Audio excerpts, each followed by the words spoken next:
In the year 2007, in Houston, Texas, a 19-year-old student, Tanesha Stewart, broke up with her abusive, possessive, and controlling boyfriend, a 27-year-old man named Timothy Shepard. After leaving her toxic relationship, Tanesha got into another relationship with another man who was known as Mark. Timothy was not ready to end his relationship with Tynesha, so when he learned that she had moved on, he couldn't take it, so on 15th March 2007, he strangled her to death and then burned her body to hide evidence of murder. Relationship is not by force. When your partner leaves you, you should just accept and move on instead of engaging in a murder. This is the story of Tynesha Stewart. Tynesha Devon Stewart was born on July 10, 1987, in Galveston, Texas. Her mother was known as Gail Shields. Tanesha was born in a family of 6 children, and one of her siblings was known as Gayla Taylor. Tanesha grew up in Aldine, Texas. Unfortunately, her father passed away when she was only 6 years old.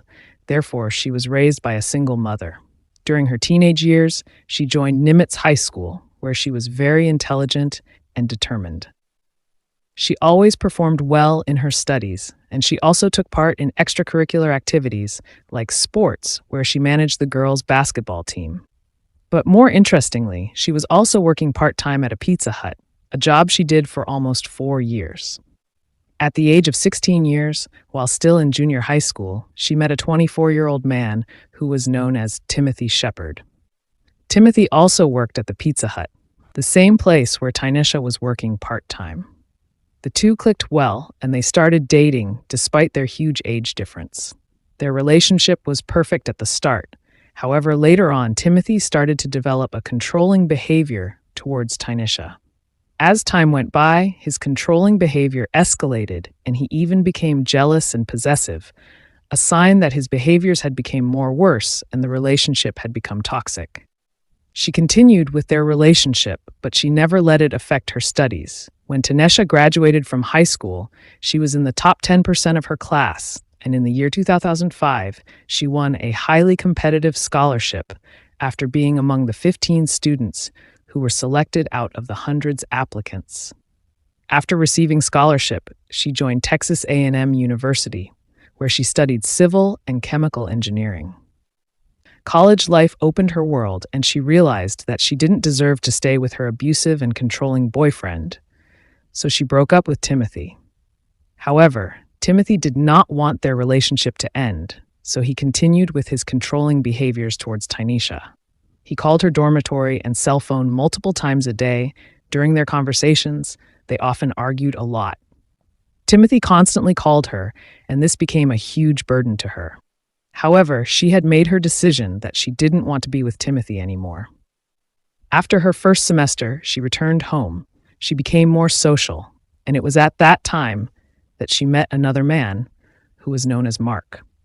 Mark was a student from another college, so the two really clicked well, and they started dating. Fortunately, it was also at that point that Timothy had stopped calling and pestering her, so she was really enjoying her freedom with her newfound love. By February 2007, Timothy started calling Tanesha again, and this time his jealousy and possessiveness had intensified. Tanesha was scared that Timothy would follow her around, so as the spring break approached, she confided in those who were close to her that she was worried about going back to Houston. When spring break arrived in March 2007, Tynesha returned to Houston for her break, and when she was back home, she started making plans to enjoy her time off. She planned that on the 15th of March, which was on Thursday, she would attend a concert at Houston Livestock Show and Rodeo together with her friends. She also planned to travel to Padre Island for the last part of her break so that she can unwind and have fun. On March 14th, 2007, Tanesha visited her boyfriend Mark, and together they spent some quality time. Later on that day, she went to the apartment of her close friend, who was known as Lois, and they spent some quality time together. Unfortunately, once Timothy had discovered that Tanesha was back in Houston, he began calling her, and he tried to convince her to see him in person. That night, Tanesha had decided to stay at her friend Lois' house. Timothy, however, convinced her to let him pick her up from there so that they could talk. On the morning of March 15th, 2007, Timothy showed up at Lois's apartment to pick up Tynesha. Before she left with Timothy, she left her phone behind and told Lois that she would be back soon. That night, while at Timothy's apartment, they argued over Tynesha's new boyfriend, Mark. Timothy was full of rage, and so he strangled her to death. After he realized that she was dead, he decided to dispose of her body, so he went to the hardware and purchased a jigsaw which he used to dismember her body. He then placed her remains in a plastic container and put them in his apartment dumpster. He later took them out and burned them. He then cleaned the whole apartment. As if that was not enough, he even painted some places in the apartment. He did all of these so that he can get rid of any evidence that could implicate him in Tanesha's murder. On the evening of March 16, 2007, at around 7:45 p.m., a neighbor called firefighters at Timothy's apartment after he witnessed huge flames shooting from a grill on his patio.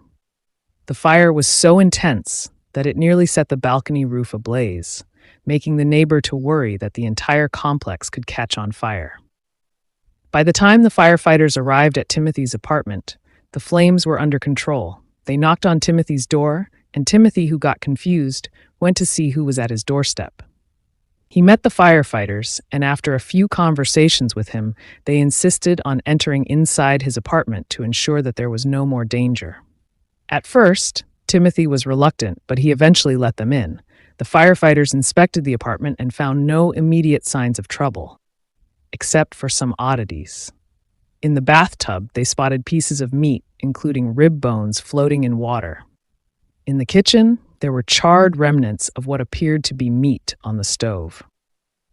Those firefighters thought that it was chicken, so they left Timothy's apartment.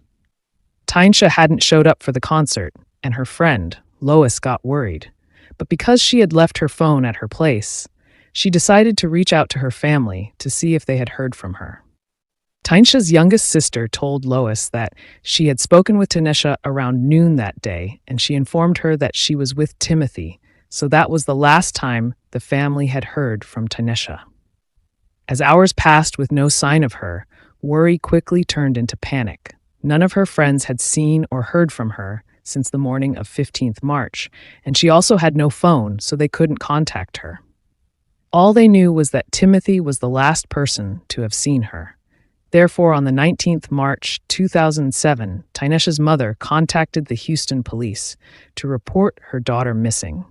Officers were then dispatched to her home to interview her.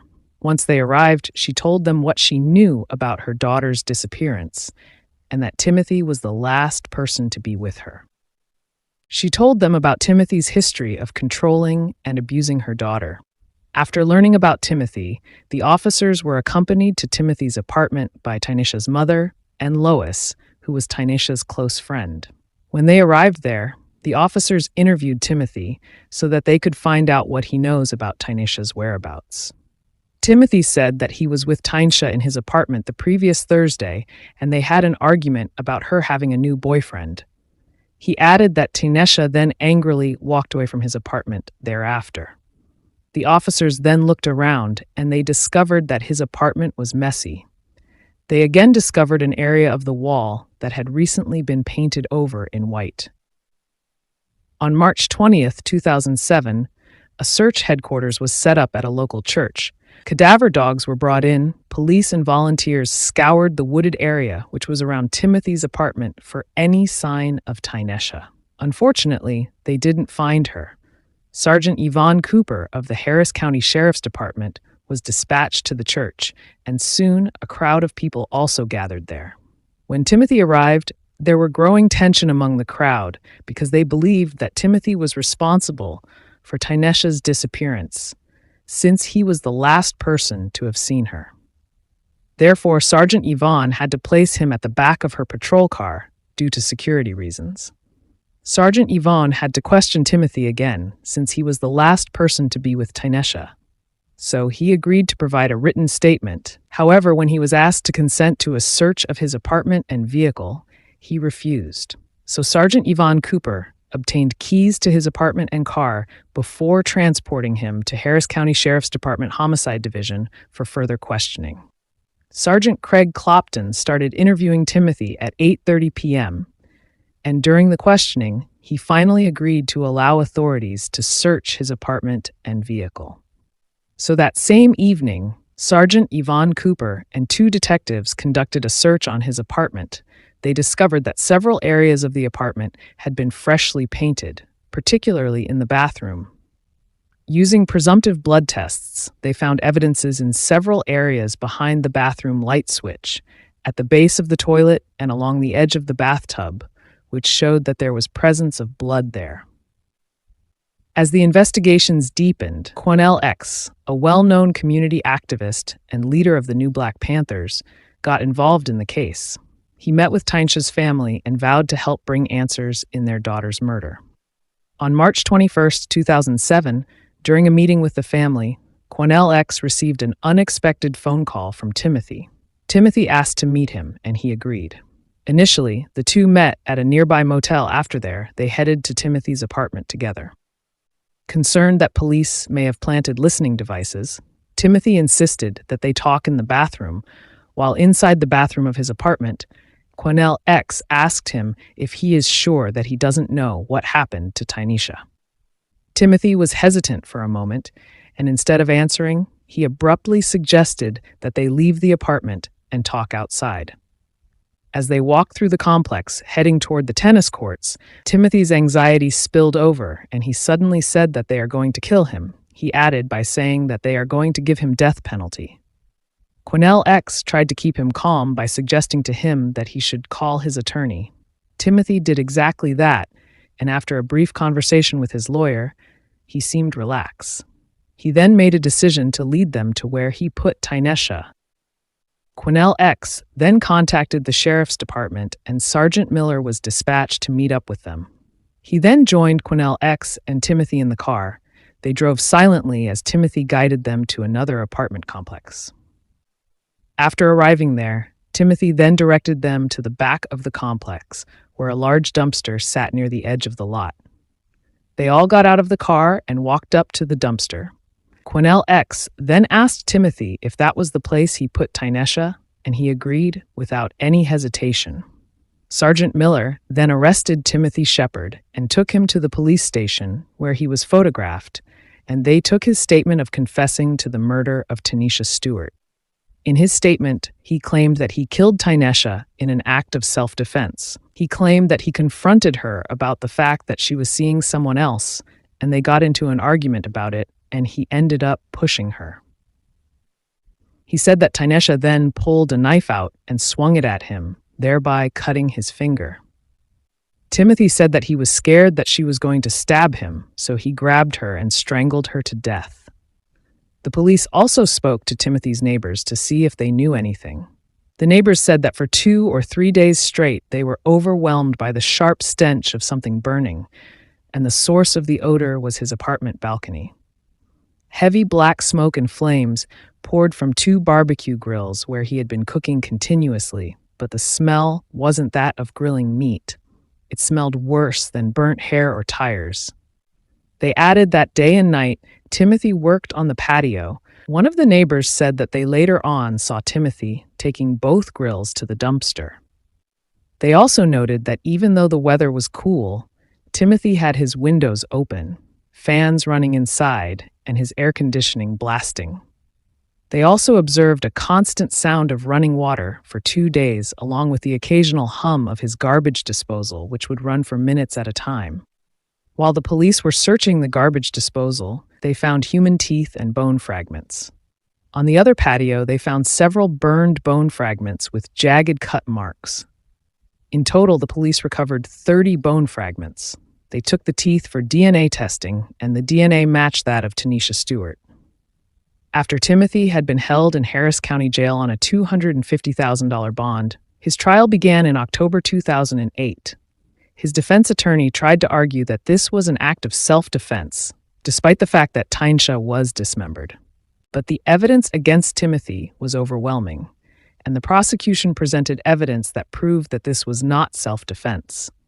They believed Timothy killed Tanesha in a jealous rage, and the jury agreed. On October 9, 2008, Timothy Wayne Shepard was found guilty of first-degree murder of Tanesha, and he was sentenced to 99 years in prison. He was also to pay a fine of $10,000.